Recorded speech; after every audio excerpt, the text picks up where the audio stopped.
Any foreign national who's entering India for purpose such as tourism, business, study, be it medical treatment or even conference, you will have to fill this e-arrival card. Now, if you're a OCI card holder, you're exempt from this requirement.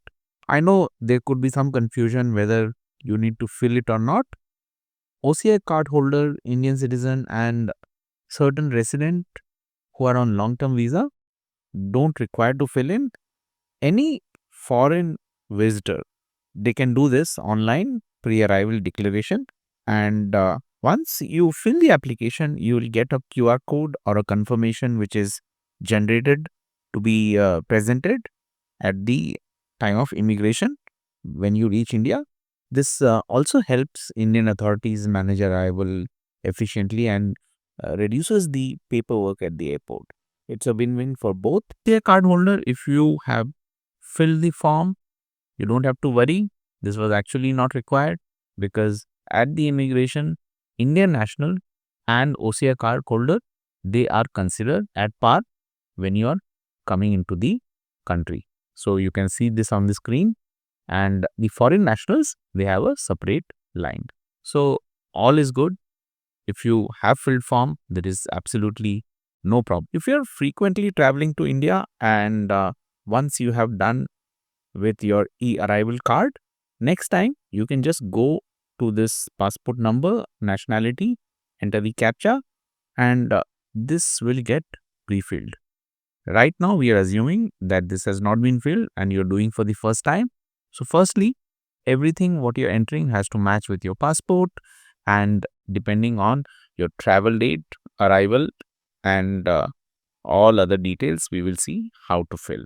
And the same form can be used to add additional member. So from the passport, you will fill out the full name. Usually the passport will have surname first and given name later. I am showing example of the Canada passport. Look at your passport. The first name will be entered first, followed by surname, and that completes the full name. Coming to nationality, pick the nationality. Here I am selecting Canada, and then you'll enter the passport number as it is in the passport. It is entered. Select the purpose from this drop down. Here you have all these options. So if you are tourist, you make a selection accordingly. Any one from this drop down you select based on your purpose. So I'm selecting tourist. Coming to the arrival detail, here you see once you click here, this calendar opens, and today is October 2nd. You can see here 2nd, 3rd, 4th, 5th, 6th. 5 days window is open. That means you can fill this from your date of travel 5 days in advance, as you can see. So if you're traveling on 6th, you can fill as on 2nd of October. So once you select the date and then you enter countries visited in last 6 days. If you have visited, you select the country, and if you have not visited any country, just select no country visited. Once this is done, enter the address in India. If you're going to stay in a hotel, look at the hotel booking details and enter the address as it is given in that form. Just make sure to add a PIN code like how I have shown here, and even if you're not mentioning the state with this PIN code, it gets identified, so no issues at all. However, if you can fill the entire address, it is much better. Once everything is filled, come to the state from the drop down. You can select the state where you're going and then the district from the drop down. You see, like this you get. Once you make a selection, enter the email ID. Once the email ID has been entered, enter the contact number. So here you'll have to select the country code from this drop down. You will have to slide this down. There is no other way to select. Once the country code has been selected, enter the mobile number. Once the mobile number has been entered, enter the emergency contact number. If you have someone within India, make that selection. It becomes easier to connect that way. If not, you can give the emergency contact number by selecting the country, whichever that is. So once you make that entry, your part of personal detail is complete.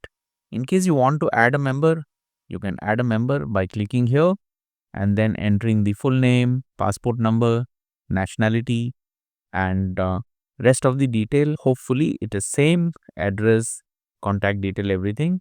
So if not, you'll have to fill in the detail separately. So once this is done, you take this out, enter the CAPTCHA.